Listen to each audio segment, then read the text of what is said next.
One guy, he can shoot. The other guy, not so much. Where we gonna go to celebrate?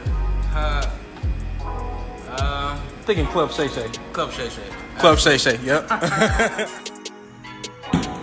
Get that stuff out of here. And although they're very different in many ways, most importantly, they're brothers for life. And they always gonna have something to say. That's exactly what's gonna happen. You gonna end up like Russell Westbrook. You gonna be just out. Here we go. Welcome back.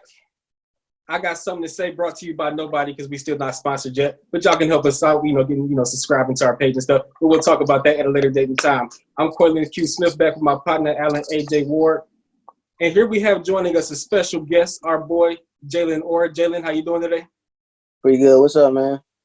Doing good. Same crap, different restroom. So we got Jalen here. We want to talk a little bit about a couple of NBA players. Amidst the COVID-19 virus, people are looking for something to talk to, comparing players, different conversations going on. But we want to talk a little bit about 2 point guards that are currently playing in the NBA. One being a Mr. Russell Westbrook, the other one Kyrie Irving. Alan believes that Russell Westbrook is better. He'll take Russell Westbrook. Jalen Orr is on the other end of the spectrum. I don't know why, but we'll give him the floor and see what he says. Jalen, why do you pick Kyrie over Westbrook? I'm going to let Alan go first. Alan, why do you pick Westbrook over Kyrie? Here's why I pick Westbrook over Kyrie. Now, don't get me wrong, Kyrie's great. I'm not here to slander my man Kyrie. I actually drew a picture of him one time. But Russell Westbrook, to me, when it comes to, people say Kyrie's a better scorer. And, okay, he's more flashy. He got the dribble moves and he be dancing on fools. Said fools. What does that mean? He be dancing on people. It looked real nice, And I enjoy watching it. I really like Kyrie's game.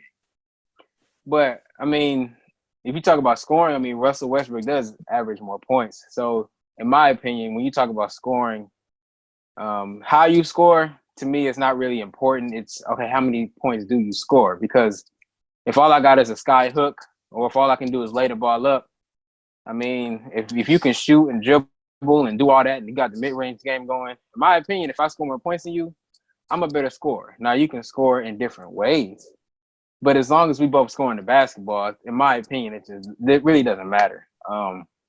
Defense, that's not even up for debate.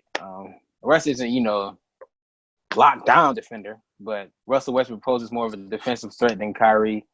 IQ, I give it to Kyrie. I'm not gonna sit here and act like Russell Westbrook is smart sometimes, but sometimes he pisses me off.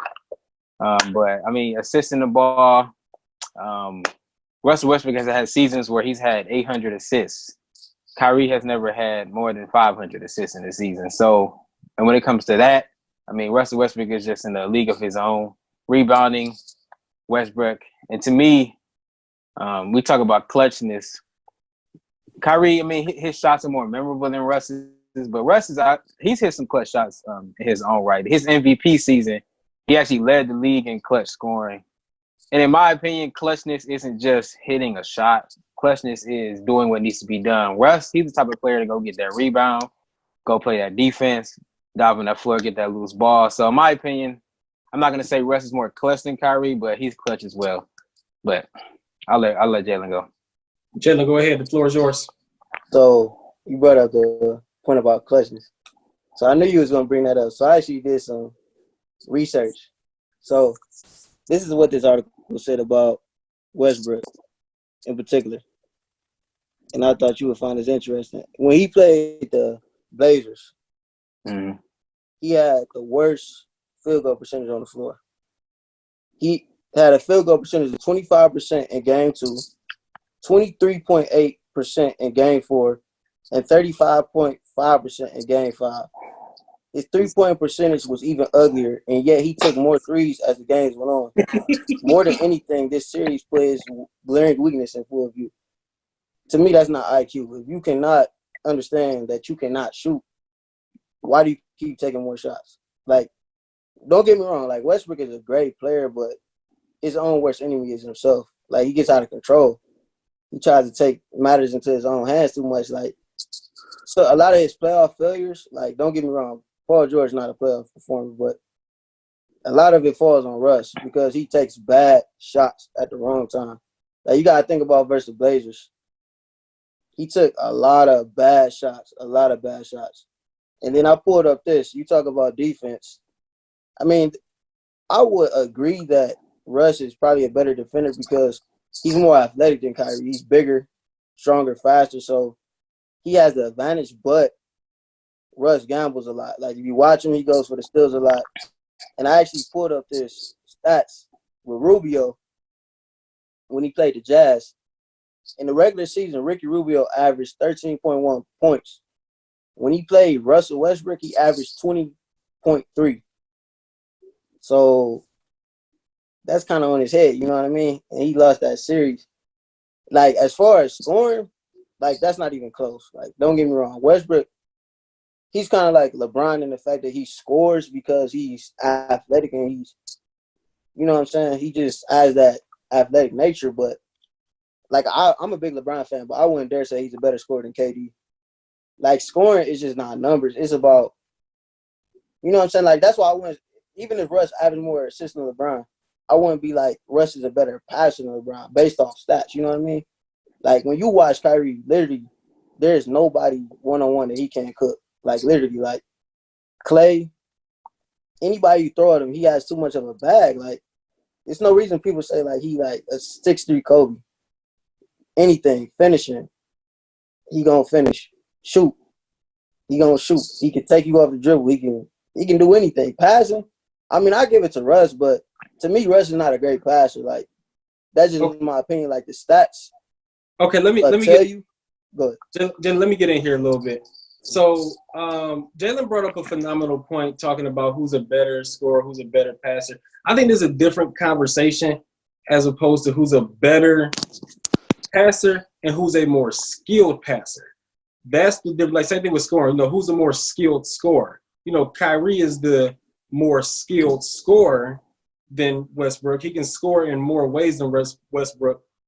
Westbrook averages more points. So Westbrook is the better scorer. You know what I mean? Interestingly enough, too, when you look at player efficiency, Kyrie's efficiency at times has been lower than Westbrook's, which is amazing, but it's the truth. So let me ask you this question though, both of you, and Jalen, I'm gonna start with you. If you had to build a team around one of the two of them, are you building a team around Kyrie or around Westbrook? I would be very careful on how I answer this question because if you answer wrong, I'm gonna bake you. But go ahead. I mean, honestly, I'd pick Kyrie though. That's just me. Gonna bake I you. mean, we could talk about Kyrie's leadership. Like, it's not the best. Like, He's don't get not me good wrong. at all. It's not that he's not the best. He's not good at all. But go ahead. It's not the best. Yeah, you're right. It's not good. But if you surround Kyrie with talent, like, I feel like this. I feel like Russ can do more with less. Okay. Meaning that if he has a bunch of role players, if they both have role players around them, I feel like Russ is going to elevate his team more. But if you surround them both with talent, Kyrie is going to be better. And that's what a championship team takes. You got to have talented players that play together. You can't just have role players. Like, we seen Russ do a one-man show in OKC. Yeah, he got him the 6th seed, but when he played with KD, he just interfered with his game too much. Where Kyrie, he knew how to fit in with LeBron. He's a winning player. Like, Russ, like I said, his own worst enemy is himself. Like, I disagree. I disagree from this standpoint because we saw Kyrie Irving with talent in Boston, and we see what happened with them. That didn't work out at all. And even in Brooklyn, like, they're having trouble. They play better without him. Like, I mean, both of those teams, not Cleveland, Boston is more talented than Brooklyn, obviously. But, I mean, you look at where Boston was a year before when Kyrie was injured, and then when he came back, I mean, it was awful. I mean, Kyrie, it worked out with LeBron, but I think anybody outside of LeBron, you put him with, we're gonna see with Kevin Durant, but he's not a great leader at all. So we know Kyrie is not a leader. Russ is a leader. That's number one. Number two, you talk about building a team around somebody. If you putting great talent around Kyrie, that's not LeBron, we haven't seen it work out. Not to mention the fact that you made a good point about Russ doing more with less. That's 100% true because nobody you can I guarantee you can't tell me one thing about Kyrie's playoff trips before LeBron came and joined them. Why? He didn't have any. Same thing with Kevin Love for that matter. Neither one of them players had ever tasted the playoffs before LeBron joined them. First year, rookie year, okay, fine, it's nothing around you. But, Kyrie spent 4 years there and could not get them to the playoffs in the Eastern Conference, as people like to call it, which I don't understand that, but that's neither here nor there. Different discussion for a different day. Alan, I'll let you take it away. Who are you starting the team with and why? I'm going to start a team with Russ because this is leadership. Like, if I play with a dude like that, I will run through a wall for somebody like that because it's like I know he's not gonna ask me to do nothing that he wouldn't do himself. Like I need you to play D. All right, Russ, he do gamble a lot. Jalen, you was right about that. He do gamble a lot, which sometimes pisses me off. But at least I can't get too mad at that. At least he's trying. But Russ is just a guy who, he just gives it his all, like on just when it comes to rebounding. Like people say he's a stat padder, all this. I don't believe in stat padding. Stat padding is not really, to me, it's just not a thing. It's like when Wilt and Kareem, when they was averaging, double-digit rebounds, when Larry Bird was averaging double-digit rebounds, Larry Bird's a 24-10 player for his career. Was he stat padding? And well, OKC, this is actually a stat. When Russell Westbrook got the rebound, they scored more on those possessions when he got the rebound than when he didn't get the rebound. So stat padding, it's not a thing to me. So Russell's just, he makes a lot of bad decisions, but at the end of the day, I just feel like he's a guy that can lead my team to where it needs to be. Obviously, he hasn't won by himself, which obviously he's not that great of a player. But when you talk about Kyrie versus Russ, I'll take Russ all day. Quick point of order when you talk about stat padding, Alan, I agree with you for the most part. But as far as stat padding goes, stat padding does exist because there's this man down in Dallas that plays for the Cowboys. His name is Dak Prescott. That man's a stat pattern. When you down 33-3 and the other team is playing prevent and you end up with 405, you stat padding. But we're going to leave it right here. Jalen, yes. No, it's not stat padding. It's called trying to help your team win. Okay, they're empty calorie stats. How about that? They are empty calories, but he's still trying to help his team win. Okay, that's fine. Okay, I'll give you that, yes. We'll call them we'll do their empty calorie stats.